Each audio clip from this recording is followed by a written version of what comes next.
એક વસ્તુ આપની પાસે માંગુ, આપ આપશો? અરે ભાઈ બા, આપે યાચના થોડી કરવાની હોય, આપે તો આજ્ઞા કરવાની હોય. મને શંકા છે કે હું માંગીશ તો તમે નહીં આપો. અરે ભાઈ બા, આવું હતું હશે, તમે કહેશો એ ચોક્કસ કરીશ. અને કુંતાજીએ કહ્યું, વિપદઃ સંતુ નઃ સસ્વત તત્ર તત્ર જગદગુરો ભવતો દર્શનમ યત્સ્યાત અપુનર્ભવ દર્શનમ. ઠાકોરજી હાથ પાછો ખેંચી લીધો. અરે આવું કઈ માંગતું હશે ભાઈ બા? કુંતાજીએ કહ્યું, મારા જીવનના પથને, રસ્તાને, ડગલે ને પગલે સંકટોથી ભરી દો. કારણ કે પ્રભુ, સુખ આવ્યું તો આપ જવાની વાત કરો છો, આના કરતા તો દુઃખ સારું હતું. પ્રતિ વખતે, દરેક વખતે જ્યારે જ્યારે સંકટ આવ્યું, આપ અમારી સાથે ઉભા રહ્યા. અને એટલા માટે હવે મને સંકટ ગમવા લાગ્યું છે. કારણ કે સુખ આવે તો છોડીને જવાની વાત કરો છો. અરે આપની બાદ બાકી કરીને મળેલું સુખ એ મારા માટે સૌથી મોટું દુઃખ છે. જેમાં આપ ન હો એમાં સુખ શું કામનું? બધી જ સુવિધા અને સગવડતા હોય પણ પ્રભુનું વિસ્મરણ હોય તો એ સુખ સુખ નથી. અમારા માટે સૌથી મોટો સંકટનો કાળ છે.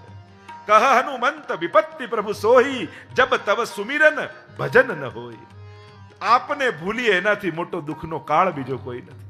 એના કરતા તો સંકટ સારા છે, કારણ કે સંકટમાં આપનો સાથ રહે છે, હંમેશા આપની હૂંફ રહે છે.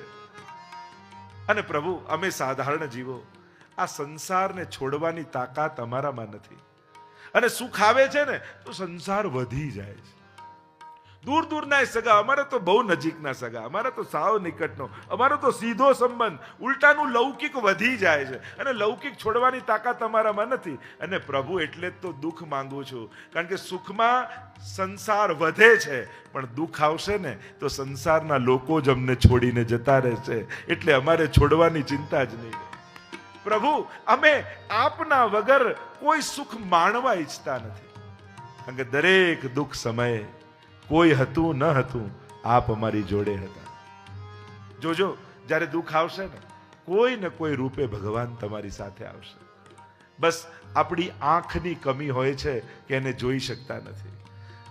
આપણે મદદ કરનારો હાથ દેખાય પણ ભૂલી જઈએ એ હાથ લાંબો કરવાનો વિચાર એને આપ્યો કોણે? પ્રભુ ક્યારેક કોઈ આંખનો ઉપયોગ કરે, કોઈ જીભનો ઉપયોગ કરે, કોઈ પગનો ઉપયોગ કરે, કોઈની બુદ્ધિનો ઉપયોગ કરે, પણ કોઈ ને કોઈ રૂપે ભગવાન આવીને આપણી મદદે ઊભો રહી જાય છે. આપણને વ્યક્તિઓ દેખાય છે પણ વ્યક્તિઓમાં કામ કરનારો ઈશ્વર નથી દેખાતો. સાચો ઉપકારી તો એ જ છે કે જે ભીતર બેસીને આપણા માટે કોઈને દોડાવે છે, કોઈને બોલાવે છે, કોઈની પાસે કામ કરાવી લે છે. પ્રભુ, આપના એક એક ઉપકારોને યાદ કરીએ. દેવલોક તણું હિત મારું, તમે કરતા ન્યારું ન્યારું. દેવલોક તણું હિત મારું, તમે કરતા ન્યારું ન્યારું. શું શું તે હું રે સંભારું રે. ઓ શ્રીજી બાવા, ઉપકાર તમારા ભારે રે.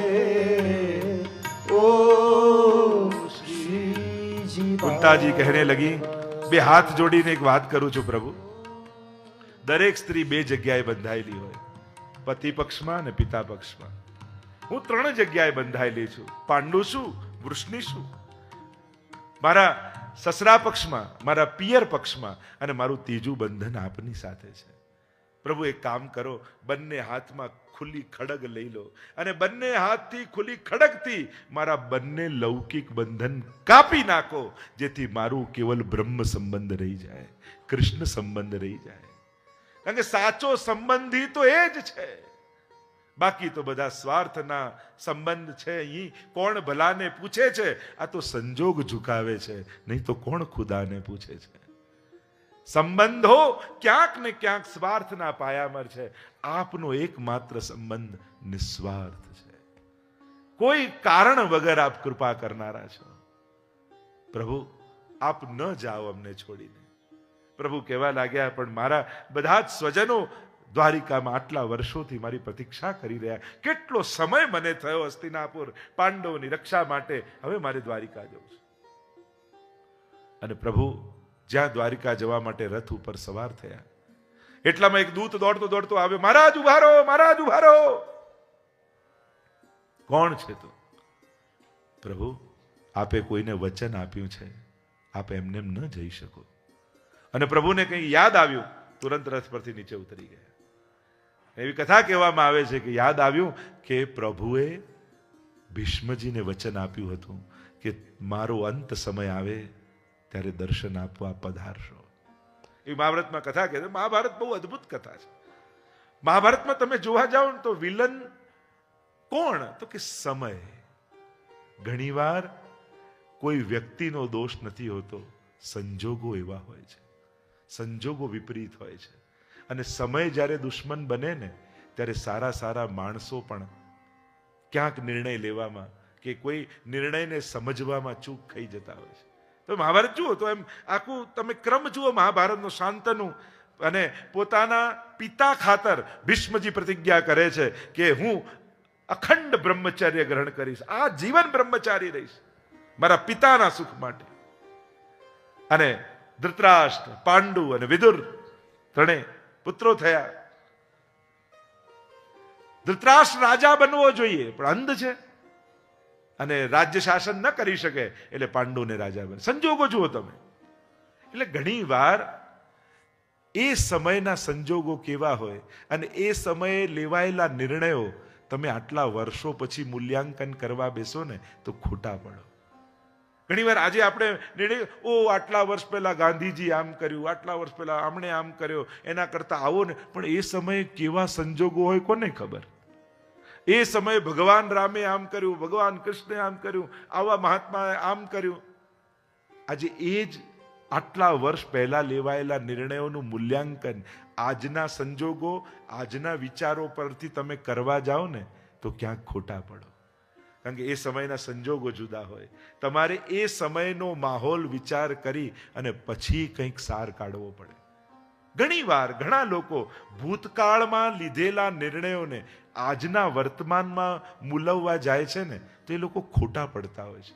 એમના નિર્ણયો સાચા નથી હોતા, એમના વિચારો સાચા નથી હોતા, કારણ કે એ સમયના સંજોગો એવા હોય. આ મહાભારતમાં પણ તમે જુઓ તો સંજોગો કેવા. અને ભીષ્મજી પ્રતિજ્ઞા કરે છે, ધૃતરાષ્ટ્ર રાજા બની શકે નહીં, પાંડુને રાજા બનાવ્યા, એ બીમાર અને પછી એ અલ્પાયુમાં મૃત્યુ પામ્યા. એટલે કાર્યકારી રાજા તરીકે પાછા ધૃતરાષ્ટ્રને ગાદી મળી, ખુરશી મળી. અને મળેલી ખુરશીમાંથી ઊભા થવું કોને ગમે? એને થયું કે ચલો હું નહીં પણ મારો દુર્યોધન તો રાજાને લાયક છે ને, બધા ગુણ સંપન્ન છે. પણ નિયમ એમ કહે છે કે પાંડુ પછી યુધિષ્ઠિર રાજા બનવા જોઈએ. સંજોગો કેવા વિપરીત થાય છે. વ્યક્તિના દોષ નથી હોતા, ઘણીવાર સંજોગો એવા. અને સમય જ્યારે કરવટ લે ને ત્યારે એની કરવટને સમજવી બહુ અઘરી હોય છે.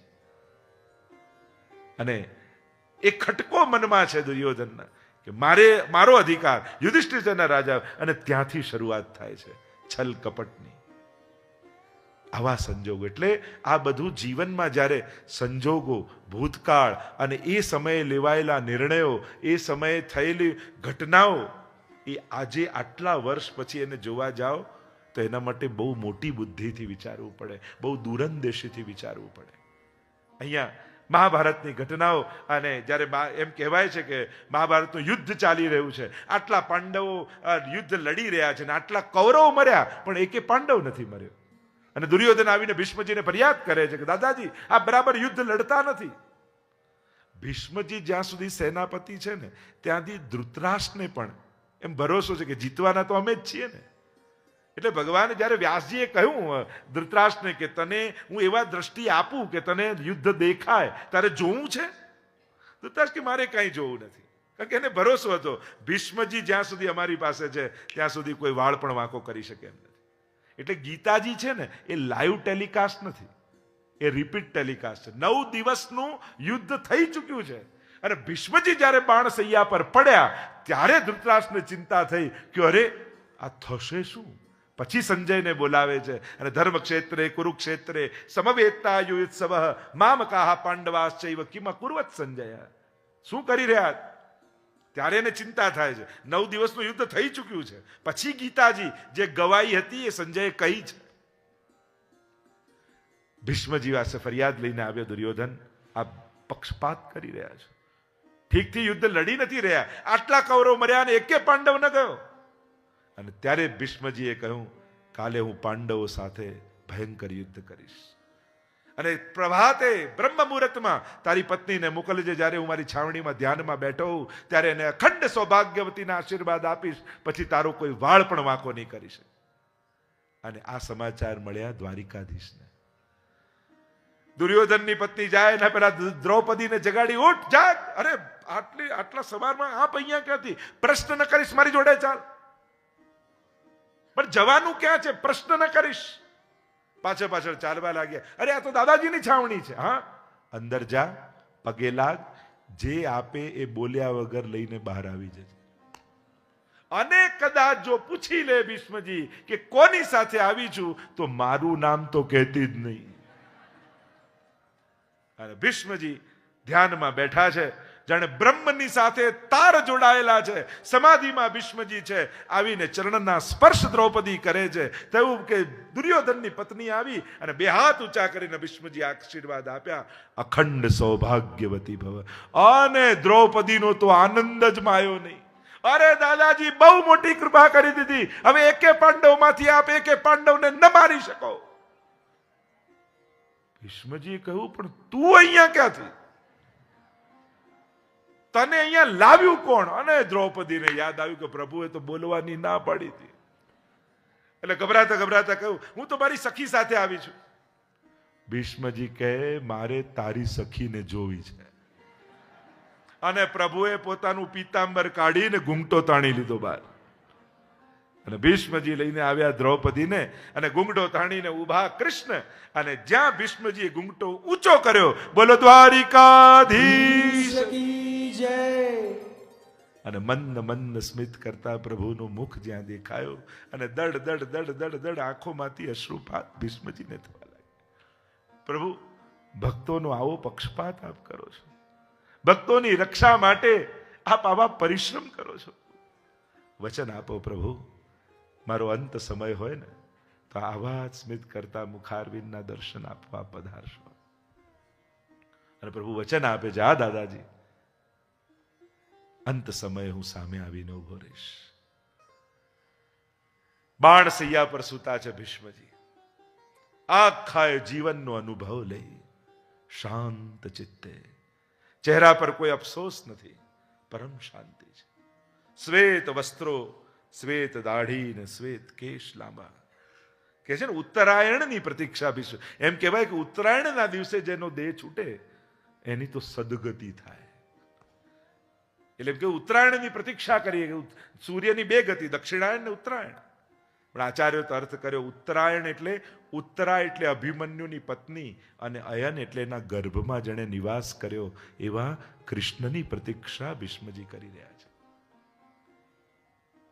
બહુ સુંદર ચર્ચાઓ છે મહાભારતમાં. તો અનેક પ્રશ્નો કરે છે ભીષ્મજીને. અને પાંડવોને લઈને ભગવાન ભીષ્મજી પાસે પધારે છે. આખું શરીર બાણથી વિંધાયેલું, શાંત ચહેરો. સમાચાર મળ્યા, દાદાજી, ભીષ્મજી, પ્રભુ પધાર્યા છે. અને ધીમે રહીને ભીષ્મજીએ પોતાના નેત્રો ખોલ્યા અને સામે શ્યામ સુંદરના દર્શન થયા.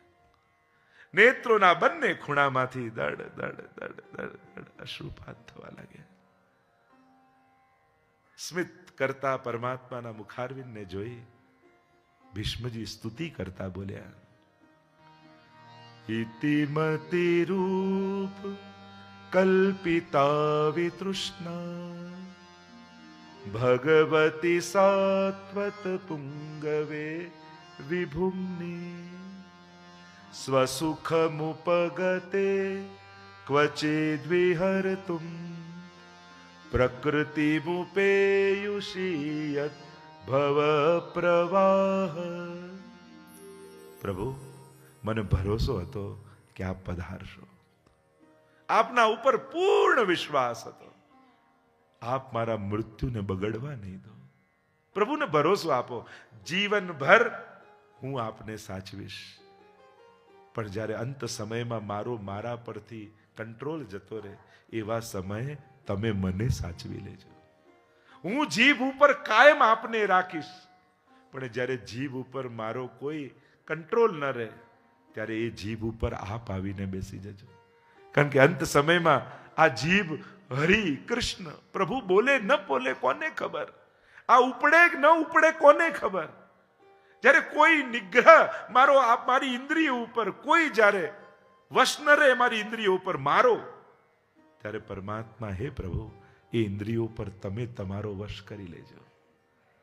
આજે પણ જોઈએ બાણસૈયા ભીષ્મ, આજે પણ હોસ્પિટલમાં છેલ્લી ઘડી હોય તો કેટલા સોૈયા ભોકાયેલા હોય, ત્યારે એમ જ લાગે ને જ્યારે આ બાણસૈયા ઉપર જ સૂતો છે.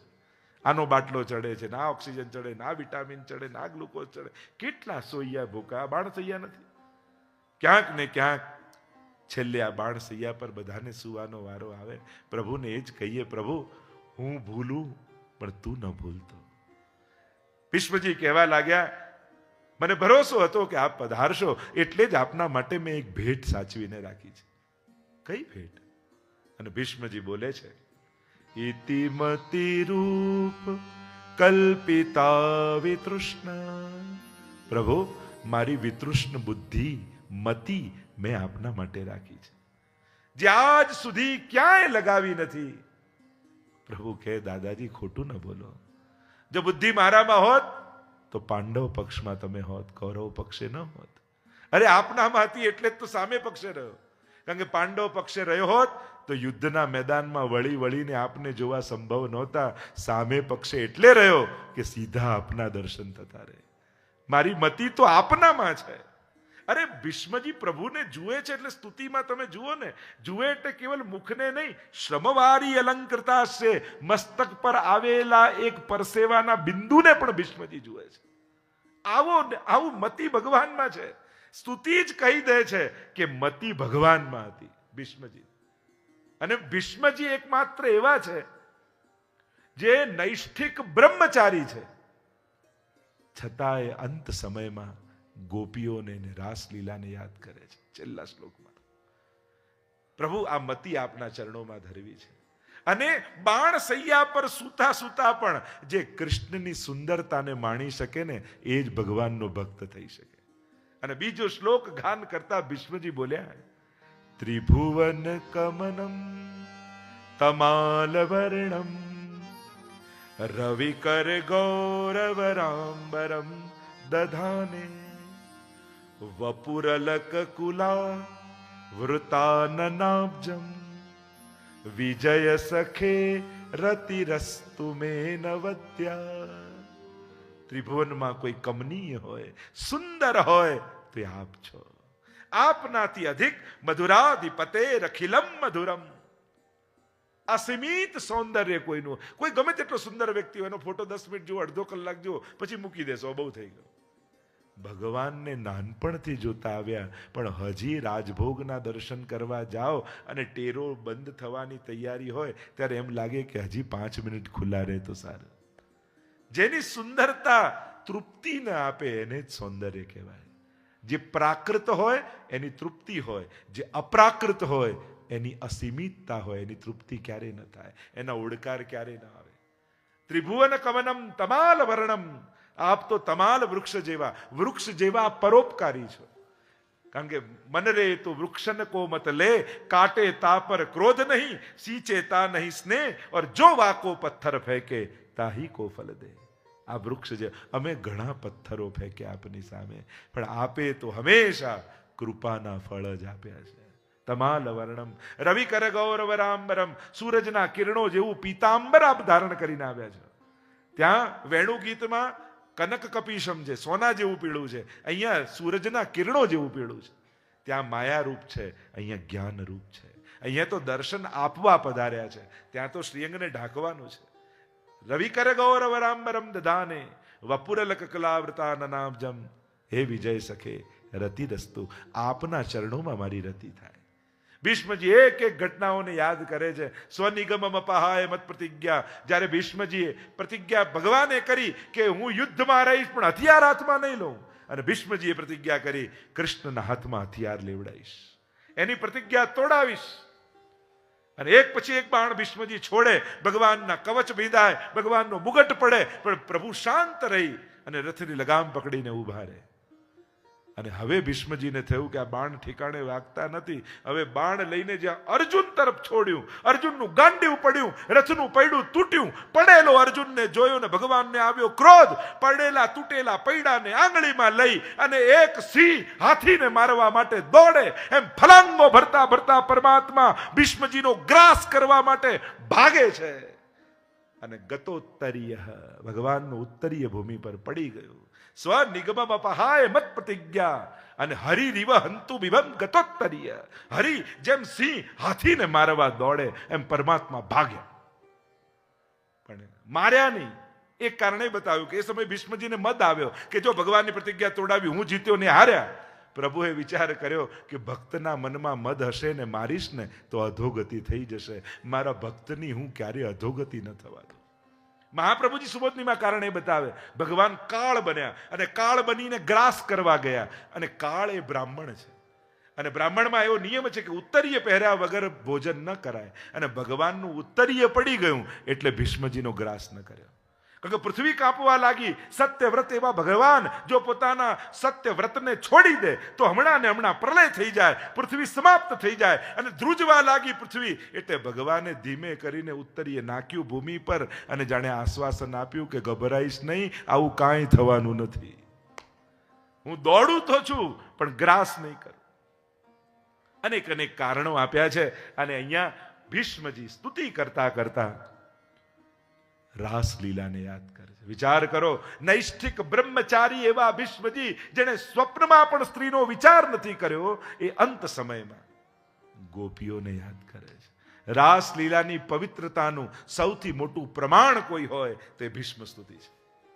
લલિત ગતિ વિલાસ વલ્ગુહાસ પ્રણય નિરીક્ષણ કલ્પિતો रुमाना. रास करते करते जब गोपियों के मध्य में प्रभु अंतर ध्यान हो गए और गोपियां उन्मत्त होकर कृष्ण कृष्ण कृष्ण पुकारती हुई कृष्ण की लीलाओं का अनुसंधान और अनुकरण करती स्वयं कृष्ण रूप हो गई. प्रभु ऐसे कृष्ण के चरणों में मेरी रति मति और गति हो, क्योंकि प्रभु मैंने आपको बहुत परिश्रम दिया, बहु ज परिश्रम आप्यो छे, पण आपे तो सदाए करुणा ज करी. તમે ભગવાન પાસે જાઓ, પ્રભુ મેં આ પાપ કર્યું, આ પાપ કર્યું, આ પાપ કર્યું. અચ્છા, મને તો ખબર જ નથી, મને તો યાદ જ નથી. ભગવાન ભૂલોને ભૂલી જાય છે અને તમારા એક એક પુણ્યોને યાદ રાખે છે. તે તો એ દિવસે સેવા કરી હતી, તે તો એ દિવસે મિશ્રી આરોગાવી, તે દિવસે જારી ભરી હતી. આપણી એક એક સેવા પ્રભુને યાદ છે અને આપણા મોટા મોટા પાપો ભગવાન ભૂલી ચૂક્યા. ભીષ્મજી ભગવાનના પરમ ભક્ત છે. મહાભારતમાં જોવા જાઓ, ભીષ્મજી આદિ આદિ યોદ્ધાઓ ભલે ઊભા કૌરવના પક્ષે છે, મજબૂરી છે એમની, પણ મનથી તો ભગવાનના જ પક્ષે છે. અને દરેક જાણે છે કે જીતવાના પાંડવ જ છે, કારણ કે ભગવાન ત્યાં ઊભા છે. વિજય ટોળાથી નથી મળતો, ભગવાનની સાથ અને શરણાગતિથી મળે છે. અહીંયા જ્યારે ભીષ્મજીએ મહાપ્રયાણ કર્યું, ભગવાન હવે દ્વારિકા જવા માટે રવાના થયા. પ્રભુ દ્વારિકા પધાર્યા છે. પાંડવોને હવે રાજ્ય મળ્યું છે, શાસન કરે છે, ધર્માનુકૂળ સંસ્કારો છે વૈષ્ણવતાના, અને ધર્મ અનુસાર શાસન થાય છે. પણ ભગવાન નથી એટલે ગમતું નથી. સુખ મળ્યું પણ શ્રીજી ગયા, તે સુખ શું કામનું? હું તો હજી કહીશ, તમારા વડીલોના ઠાકોરજી હોય ને, એ વડીલોના ગયા પછી કોઈ હવેલીમાં ના પધરાઈ આવતા. ભલે વડીલોને કહેજો કે આટલી તમારા જેટલી સેવા નહીં થાય, ઓછી કરીશું, પણ જેની કૃપા થકી ઘરમાં સુખ આવ્યું છે એને જ ઘરેથી કાઢી મૂકશો તો કયા સુખની કલ્પના કરશો? કહો, ભલે અમે એટલી અપરસ કે એટલો ભોગ નહીં ધરી શકીએ, પણ એ ખાતરી આપું છું બા, આપણા ઠાકોરજી આપણા ઘરેથી ક્યારેય જવા નહીં દઉં. કારણ કે જેના આશીર્વાદ થકી આ બધું જ મળ્યું છે. કેવા કેવા દિવસો જીવનમાં આવ્યા, બહુ નજીકના લોકો પણ સાથ છોડીને જતા રહ્યા, પણ માથે બિરાજતા ઠાકોરજી હંમેશા ગોખલામાં બેઠા બેઠા આપણને આશીર્વાદ આપતા રહ્યા. એ આપણા સુખ અને દુઃખના દરેક સંજોગોના સાથી રહ્યા. અને હવે જ્યારે ચારે તરફ સુખ આવ્યું તેમને કાઢવાનો વિચાર મનમાં આવે કે એ શું લઈ લે છે આપણું?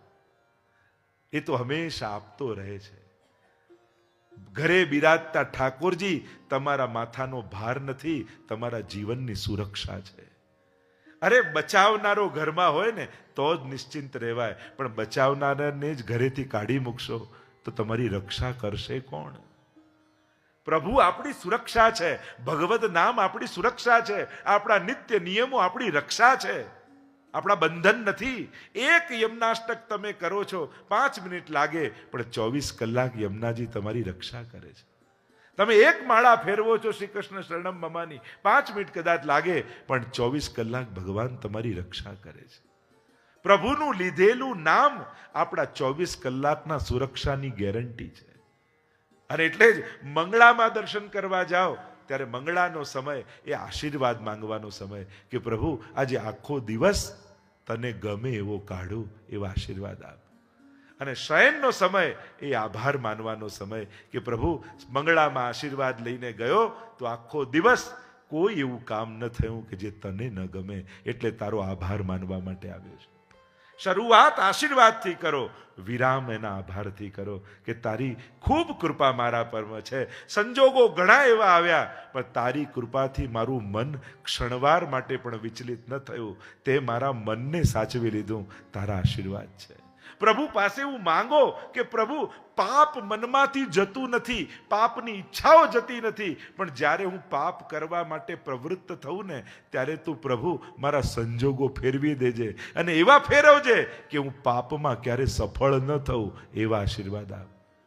ઈચ્છાઓ નથી મારી શકતો, પણ તું મને પાપમાં સફળ ન થવા દેતો, એવા મારા વિપરીત સંજોગો બનાવી દેજે.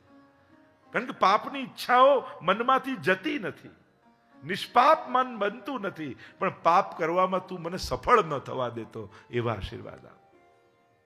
અહીંયા પાંડવોનું મન લાગતું નથી. અર્જુને કહ્યું, મોટા ભાઈ માનવ કૃષ્ણ વગર મન નથી લાગતું, તમે જો આજ્ઞા આપો તો હું દ્વારિકા જઈ આવું. યુધિષ્ઠિરે કહ્યું, ઠીક છે, જલ્દી પાછો આવજે. અને નક્કી કર્યું, અને યુધિષ્ઠિરને વંદન કરી અને અર્જુન ચાલ્યા છે જવા માટે દ્વારિકા. ઘણા સમય સુધી દ્વારકામાં અર્જુન રહ્યા. અહીંયા યુધિષ્ઠિરને ચિંતા થાય છે, આટલો સમય ગયો ને હજી અર્જુન પાછો નથી આવ્યો. રોજ પ્રતીક્ષા કરે. ચારે બાજુ અમંગલના એંધાણ દેખાવા લાગ્યા, અમંગલના સંકેતો દે. ઘણી વાર કંઈક ખરાબ થવાનું હોય એટલે માણસને કંઈક અમંગલના સંકેતો લાગે કે હું શું થવાનું છે. અગાસી પર ઉભા રહીને પ્રતીક્ષા કરે છે રોજ કે અર્જુન ક્યારે આવશે. એક દિવસ દૂરથી અર્જુનનો રથ આવતો દેખાયો. ગડગડ ગડગડ ગડગડ તો રથ આવી રહ્યો છે. ધજા અર્જુનની છે, રથ અર્જુનનો છે. અંદર બેસેલો વ્યક્તિ અર્જુન જેવો લાગતો નથી. દોડતા યુધિષ્ઠિર સામે ગયા. અર્જુન નીચે ઉતર્યો. યુધિષ્ઠિર કે અર્જુન તારું તેજ ક્યાં ગયું? કોઈ ભૂખ્યાને મૂકીને ભોજન કરી લીધું છે, કોઈ સ્ત્રીની લાજ નથી બચાવી શક્યો, કોઈ વડીલનું સન્માન નથી સાચવી શક્યો, તારું તેજ કેમ જતું રહ્યું? અને ત્યારે પોક મૂકીને રડતા ચરણોમાં અર્જુન પડી ગયો. અરે અર્જુનનું તેજ તો દ્વારિકાધીશ છે, અને દ્વારિકાધીશ આપણને છોડીને સ્વધામ પધારી ગયા છે. યાદવા સ્થળી થઈ છે, યાદવો બધો સંહાર થયો છે, અને ભગવાન પણ આપણને છોડીને સ્વધામ જતા રહ્યા. અને આ સમાચાર તો જ્યાં કુંતાજીને સાંભળ્યા, અને સાંભળતાની સાથે પોક મૂકી રડતા રડતા કુંતાજીએ પ્રાણોના ત્યાગ કરી દીધા. જો ભગવાન આ ભૂમિ પર નથી તો મારે પણ આ ભૂમિનો ત્યાગ કરી દેવો છે. પાંડવો ખિન્ન મનથી રાજ્યમાં બેઠા છે. હવે ભગવાન નથી તો આ સુખ ભોગવીને કરવું શું? પરીક્ષિતને રાજા બનાવ્યા, રાજ્ય તિલક કર્યું છે, અને 5 પાંડવો દ્રૌપદીને લઈને હિમાલય તરફ પ્રયાણ કર્યું છે. ઈરાવતી સાથે વિવાહ થયા છે પરીક્ષિત મહારાજના. પાંડવોના સંસ્કાર છે, બધું જ ભણાવી દેવાથી માણસને આવતું નથી. ઘણા સંસ્કારો તો લોહીમાં મળતા હોય છે માણસને, અને એ સંસ્કારો અંદરથી સ્ફૂરતા હોય છે. પાંડવોના સંસ્કારો પરીક્ષિતમાં છે, ધર્માનુકૂળ શાસન કરે છે. એકવાર નગરચર્યા કરવા માટે પરીક્ષિત મહારાજ નીકળ્યા અને નગરમાં ફરતા ફરતા મારા પ્રજા સુખી છે કે નહીં એ જોવા માટે નીકળ્યા અને એક દ્રશ્ય જોયું ને બહુ આશ્ચર્ય થયું.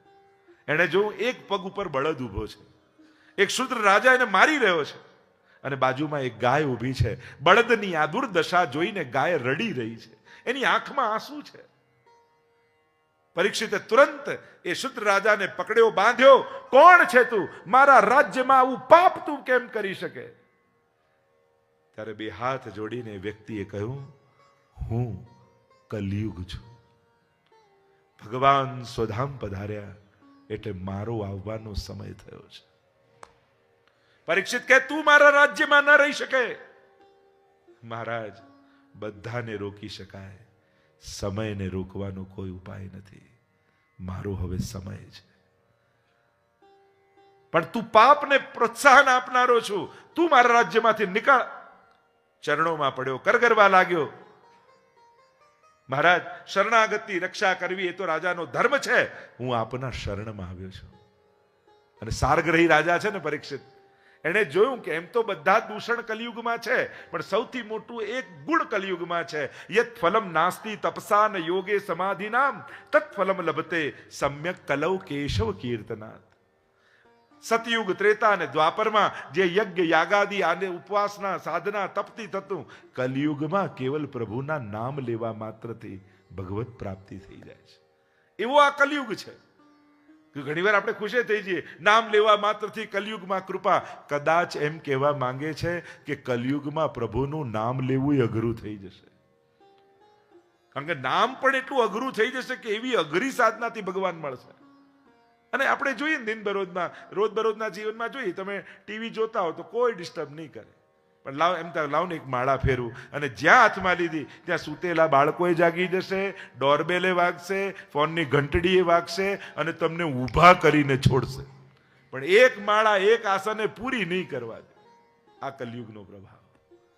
કલૌ કેશવ કીર્તનાથ. કલિયુગમાં ગુણ જોયો. સારગ્રહી રાજા પરીક્ષિત એવો છે, કલિયુગ દુર્ગુણોથી ભરેલો છે, એમાં પણ સદગુણ શોધી લે. એ જ ભગવાનનો ભક્ત. કારણ કે કાળને મારી શકાતો નથી, કાળને કેવલ સુધારી શકાય છે.